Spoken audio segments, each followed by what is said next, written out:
ever given a speech in front of a medium-sized crowd, 50 people or so, 40 to 50 people, then you kind of know how it is. Or maybe you've been to one of these speeches. So when I showed up, it's pretty much what I expected. There are kind of pockets of people around, kind of scattered around the room. In other words, there'd be kind of a cluster of people here and a cluster of people there, and people tend to kind of sit further back, like 2 or 3 rows back. No one really wanted to sit in the front row, so it was a kind of large room, a lot of chairs and tables, and everybody was kind of sitting further back. So I thought, okay, I can work with this. It's not a big deal. I'll work with this. I just need to talk to this group and this group over here and that group over there. I'll just talk to the different people, make sure I've making eye contact with different groups of people around the room. Won't be any big deal. The other thing was that I hadn't really fully internalized and memorized everything I was going to say. I mean, I knew what I was going to say, but it wasn't really fully in my mind. So I wanted to have my notes there. So they had one of these big lecterns, one of those big lecterns they have at hotels. If you've ever been to a hotel or seen somebody speaking in a hotel, you know they got this huge lectern. Usually the name of the hotel's in front of it, Sheraton or Hilton or whatever hotel you happen to be in. And people talk, as I was talking, from behind this large lectern. And so there I was talking, and all of a sudden I thought that my points just weren't really connecting as much. And I kept speaking from the lectern. I thought maybe if I spoke louder, maybe made some more gestures, that sort of thing, but it just didn't seem to be working. And as the speech went on, it just became clear to me that people's attention were starting to waver. They're starting to get further involved. I was going through it. I knew what I was going to say. I kind of glanced down at my notes. I made plenty of eye contact. I looked at different groups of people, but it wasn't working somehow. I didn't know quite what was going on because I'd gone through the points and I knew from the person who's putting the event together, it's exactly what people wanted to hear about, what they wanted to listen to, but somehow it just wasn't quite working. As I went through the speech, I did it, and after the end I got a kind of one of those polite applause. It's like, oh, thank you for trying, appreciate it, okay, bring on the next one. Maybe you've been to speeches like that. It was just kind of really polite, nice little polite applause, but the speaker knows that it's not really working out as well as it should be. So I was kind of concerned about this. And later on I happened to bump into a friend of mine, Bob, who's a medium guy, brown hair. Most importantly, he's a professional speaker, so he knows these sort of problems. I've come to Bob before, and he really helps me out. He's got a deep understanding of how these things work. And I talked to him about the situation. He said, yeah, Tim, I know what you're talking about. I've been there before. But you do realize that the problem was really you didn't do what you should have. I mean, there's a lot of things you could have done to make that experience better. And I'd never thought about that before. It just hit me. I thought, wow, I could have made things better. There's something that I can do to make that experience better. What is it? So I finally said to Bob, well, how do I make it better? How do I improve it? And that's when Bob told me these things, simple things you can do to really make that audience experience better.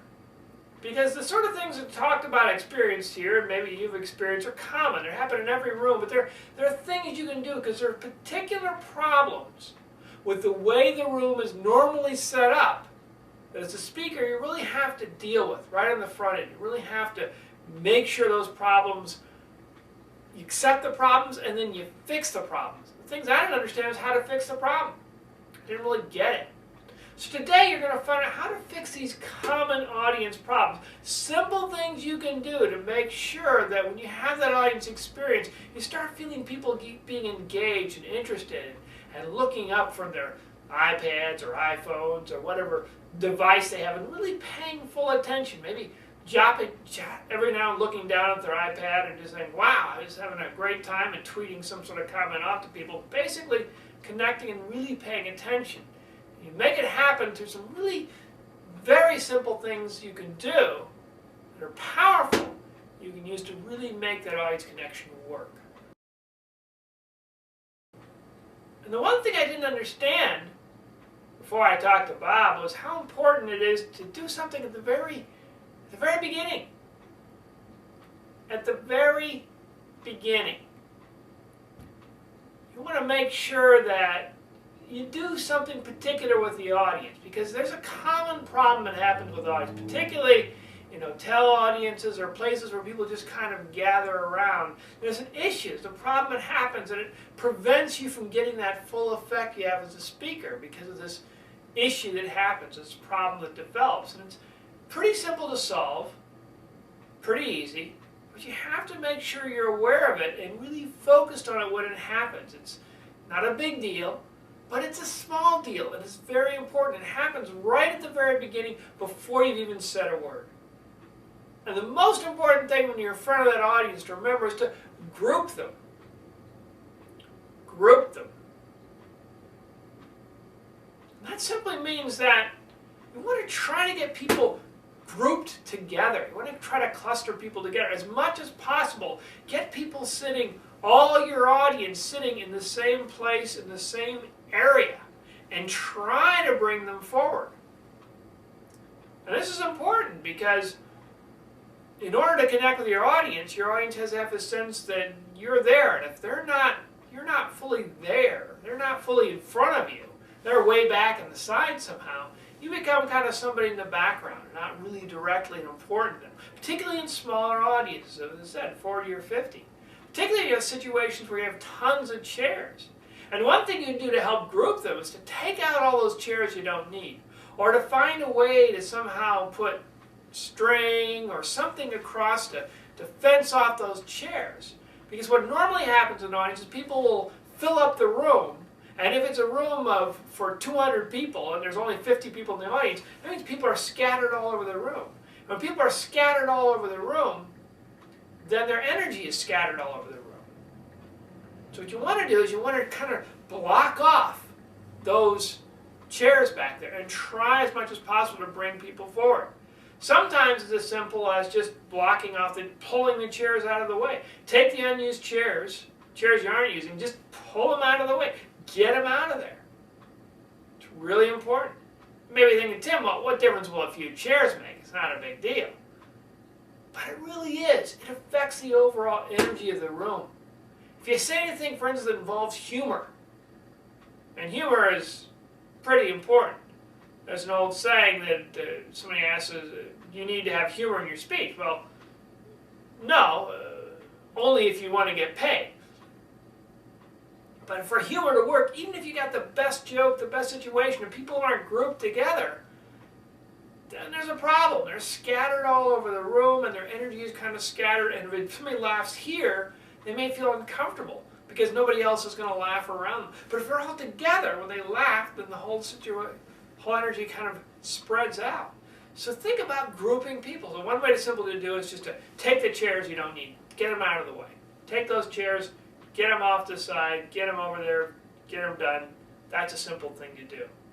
Or, as I said, just kind of put tape or something around the chairs you don't need so people won't sit in there or can't sit in there. Another thing you can do is simply to ask people to move. Now I know you're going to say, Tim, it's awkward, I don't really want to force people to move. Okay, I understand you don't want to do that, but if you really want to get the best experience, if you really are there for the audience, and you want the audience to get the best experience, then it's really best if they move. If they move, they'll get the full effect of your speech, they get the full effect of what you're saying, and things will really sink into them much better than if they simply say scattered all around. So that's the thing, group the audience. And you have to take different approaches. Sometimes it has to do with how the room is set up. For instance, if your room is set up with a bunch of round tables, well, round tables are great for people talking together and having their conversations together, which is why meeting planners love round tables and tend to set round tables up everywhere. It gets everybody talking. They want that. The problem is, as a speaker, you want everybody listening. And if they're all kind of gathered around, then talking, then they aren't listening. So sometimes the round tables, you have to maybe get them away from the round tables while you're talking, or create some other situation, but just be aware of the audience as much as possible. Group them. Now, it's a normal situation when you're giving one of these speaking things, just for them to provide a lectern. A lectern is pretty much always provided in whatever speaking situation you have. There always will be some big lectern, particularly if it's given in a hotel. Always be some big lectern up there with the hotel's name in front of it. The hotel really wants to push, because if you're standing on the lectern and you're talking from there, they know whatever video, whatever recording, whatever thing goes out into the world is going to have their hotel name blazing right across it. So naturally, the hotel wants you to be there.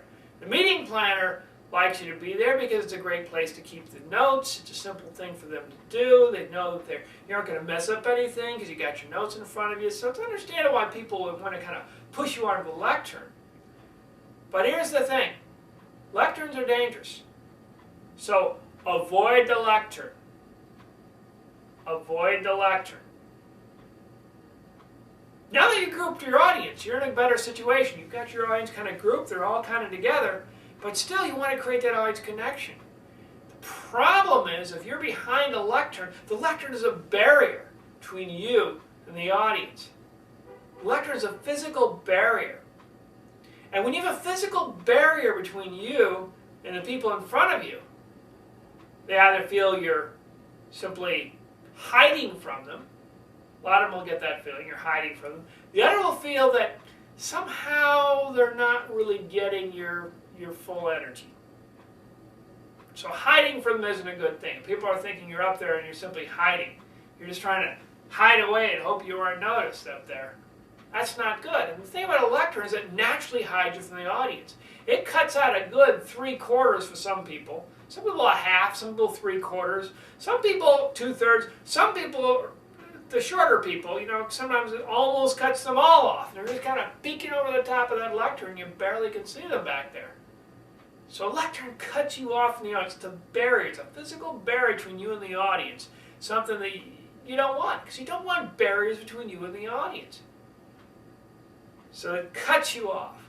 And the other thing is, in addition to cutting you off, it just makes it really more, it makes it clear that you're focused more on your text in front of you that you are on the audience. The lectern creates a natural magnet to look at the lectern. I mean, you have the lectern in front of you. All your notes are laid out in front of the lectern. That's clearly the most important place, right? That's the way you feel. I've got this lectern in front of me. I'm standing at the lectern. I'm clearly talking to the notes here. So this is the most important thing. I make sure I get all these notes right. I look at my notes all the time. The thing is, if you're looking at your notes all the time and you're only focusing on those notes and you're hiding behind that lectern, then you aren't making the audience connection. And getting behind a lectern quite often happens to presenters who think that the whole thing is about them. Well, I want to make sure I'm presented and I give all the points I want to make. I don't forget any points. I make sure I have all my notes there because it's important that I get this stuff across to them. But that's not it. It's about the audience. Even if you don't make all your points perfectly, if you're connected with that audience and they get your overall point, it's all that really matters. You may not get every detail right, but you get the overall point. So a lectern is partly a physical barrier. Partly it sends the audience the kind of the subliminal message, the kind of the undercurrent of, my notes are really more important than you. So I want to make sure that I've got my notes here because you really aren't that important. You really aren't that big a deal. Now, that's not the message you want to send to your audience. Whether it's a barrier or that the audience isn't important, not the message you want to send. So take a little bit more time before you're going to give that presentation. Make sure you know your points. And then step out of that lectern. Step away from that lectern. Because that's going to be a barrier. It's going to cut you off from your audience and it's going to cause all sorts of problems. You may not even realize it, but the more you're behind a lectern, it just sends all the wrong messages. Now, many meeting planners, many hotels will try to push the lectern on you. Just push back and say, no, Don't need a lectern, thanks, keep the lectern off the side, or better yet, off the stage entirely. So avoid that lectern. Well, if you've been doing this in your speech so far, you're much better off. You start to group your audience, and that's great. So now you get your audience kind of in front of you, hopefully. And at least, if not all the way to the first row, at least in the second, third, and fourth rows, so they're kind of collected around you. And that's great. You've got your audience all grouped together. You're not at the lectern anymore, which is wonderful. So there's no barrier between you and the audience, and you're starting to make this connection. If you do just those two things, you're going to go pretty well.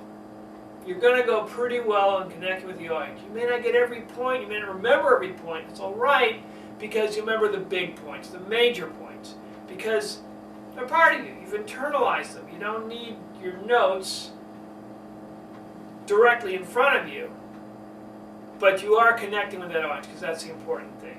And remember, you don't have to have your notes there at the lectern anyway. You can just kind of tape them up on a table that the audience can't see, and you can use it that way. Some professionals do that. But even if you've done that, if you've grouped them, and if you've avoided the lectern, still, one other thing is important to do. And that's step to the audience. Step to the audience. So after you've grouped them, after you avoid the lectern, step to the audience. That just means step forward into the audience. Step forward into the audience. As close as you can get to the audience. Find a way or a reason to step into the audience. Because that sends a great message. When you step forward on stage, when you step in towards people, it indicates an interest. It indicates an attraction. It indicates there's something there. You're saying, okay, I'm going to step towards you because there's something there. I'm going to step towards you. There's something magical about that. Think about that. If you're standing there and you're talking with somebody and suddenly they kind of move towards you, provided you're comfortable with the person, you're having a good conversation, does that indicate that they're really focused on you? They're really interested? They want to get closer to you because they want to hear more about what you have to say. They want to make sure they don't miss anything. You get closer to you, that puts their ears closer to you. It means they're really, really paying attention. Now, if you're the speaker, you're thinking, wait a minute, that's the audience should do. Audience should lean closer to me. That's what they should be doing. I'll stand up here and let them lean in. Okay. But if someone steps closer to you and you just kind of don't react, how do you feel? Maybe like you're ignored, like you're not paying attention, I'm not really there. And somebody's got to lean in first, right? If another person's going to lean towards somebody, and you're going to get people leaning towards each other, one person has to start it. And the audience most likely isn't going to start it. It's got to be you. And it's so simple to do. You can go and talk about your situation, your story, or whatever, but then you just step in the audience and make it really, really personal. Have you ever felt like that? So you're talking in general about this situation, that situation, then you step towards the audience and say, have you ever felt like that? Step towards the audience. Step towards them. So group them, avoid the lectern, and step towards the audience. You step towards the audience, and it's just the magical effect. Magical effect. Because you start stepping towards people, people start leaning towards you. It's just natural. Provided you're connected, provided the audience is comfortable, provided they like what you're laying down up there, it's natural. Step towards the audience, they start leaning towards you, and then you get real connection. Because you're indicating, hey, I'm interested in you. I'm here for you. You not only say that, but you show it in your body. Hey, it's all about you. The audience then leans forward and says, yeah, tell me more things that are all about me. It's that simple. Show an interest in your audience will show an interest in you. Care for your audience will care for you. But somebody's got to begin it. It's not going to be your audience, you've got to begin it. Step towards your audience and make that really great audience connection. When you show up at a speaking event, it's common to have people spread all over the room. Oftentimes, the meeting planner or the hotel will want to put you behind a lectern. And because you're behind a lectern, you're probably not going to get that close to your audience. You'll kind of be set far from back and behind this huge barrier on stage. And that's why you want to avoid all those things. And starting out with, group them. Group them. Group your audience. Find out somehow to get everybody together. If you can get people into that front row, second row, third row, fourth row, and get them all lined up, that's fantastic. Because then they're going to be close to you, you're going to be close to them, and things are going to be great. There'll be no barriers between you.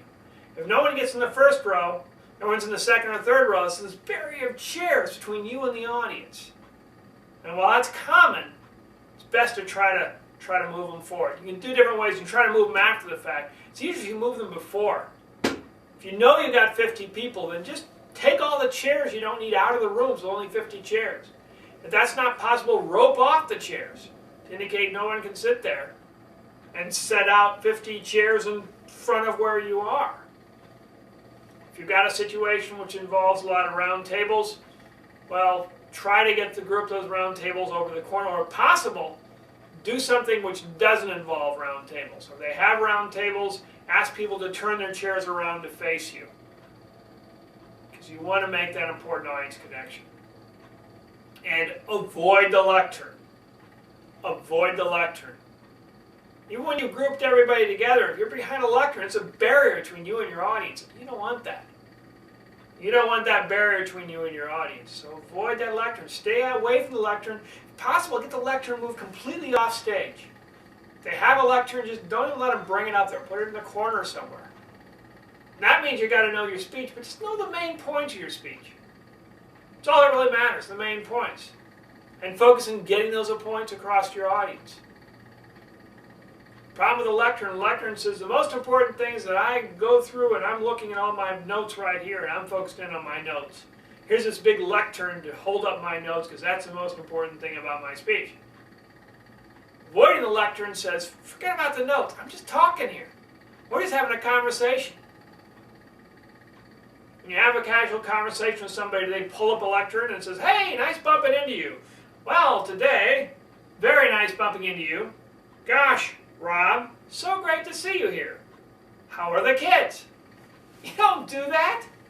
And that's the whole point of speaking. You want to have this conversation with your audience. And the lectern is just to bury that. So avoid the lectern, get it out of the way entirely, and go up there and just really make that talk to your audience. And if you want to take it that extra step forward, then do physically step forward. Step forward towards your audience. Step to your audience. Step into your audience. A little bit, not too far in, or else people have to do that awkward thing when the front row has to turn their heads around and look at you. But step towards your audience. Move towards your audience, especially when you're talking about something that directly deals with them. So in your story, your personal story, whatever, it's fine, you're back here. But when you start saying, hey, have you ever? Step into your audience, step forward when you're making that sort of a connection. And that will be very powerful. The audience will then say, okay, I get it. Not only are you talking something relevant to me, but you're actually talking to me. And think about it. When somebody steps forward to you, you're talking to someone and they move closer to you. It indicates, hey, I want to hear more of what you're talking about. I want to hear more of what you're saying. I'm interested in what you're saying. And they lean towards you. That indicates they're interested in what you're saying. Now, if you show interest in somebody else, they'll probably show interest in you. Same thing with audiences. You show interest in them, they'll show interest in you. When you start doing this to develop this whole system, all of a sudden you discover that the audience looks at you differently. They look at you as somebody who really looks good up there. Look at you with a little bit of admiration. And when you're doing this, it's going to help you really not waste a lot of time making the audience connection. These simple things, easy things to do. It's a simple process. All you have to do is group them, avoid the lectern, and step toward them. That's really all it is. When you do that, it'll be much more relaxing, much more comfortable on stage. When you get on stage, it'll be kind of a much more enjoyable, fun thing. We're all in this together experience, which maybe you've never experienced, but it'll be really a fantastic thing. So for your next speech, if you're in a situation where the audience is spread all over the place and there's a lectern, you kind of cut off the audience, do these three things. Make that audience connection. Make this one of the greatest speeches that audience has ever heard.